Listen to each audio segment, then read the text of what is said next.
Vadodara ward number 2 ના Bhajap corporator Mahavirsinh રાજ પુરોહિતના ભાઈને ધમકી મળી। કોર્પોરેટરના ભાઈ સીતારામસિંહ રાજ પુરોહિતને જાનથી મારી નાખવાની ધમકી મળી છે। ખંડણીખોરે ફોન કરી ધમકી આપતા 1 કરોડની ખંડણીની માંગ કરી હતી। પૈસા का इंतजार करो वरना घर से अर्थિયા ઉઠેગીની ધમકી આપી છે। ગત 12 અને 14 જૂને ધમકી ભર્યો ફોન આવતા ક્રાઇમ બ્રાન્ચમાં પોલીસ ફરિયાદ નોંધાઈ હતી। તો સીતારામસિંહ રાજપુરોહિતના પુત્ર વિક્રમને પણ મારી નાખવાની ધમકી આપવામાં આવી છે। સીતારામસિંહ રાજપુરોહિતે પોલીસ સમક્ષ નોકરી પરથી છૂટો કરેલ પૂર્વ કર્મચારી રામનિવાસ ઉર્ફે શ્યામ બિસ્ત્રોઈ પર ધમકી આપી હોવાની શંકા વ્યક્ત કરી છે। અનુપ લિંબાચિયા, વડોદરા।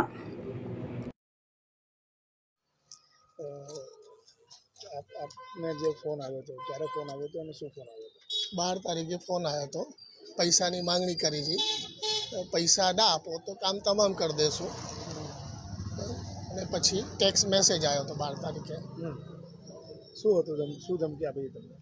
જે પૈસા આપો કે ભાઈ આટલા રૂપિયાની 1 કરોડ રૂપિયાનું આપો એટલે બાકી તો કામ તમામ કરી દઈશું 12 તારીખે। તમારા દીકરાને પણ ધમકી આપી? હા, પછી દીકરાનું આવ્યું કે ભાઈ તમે નહીં માન્ય રાખો તો કામ તમામ કરી દઈશું।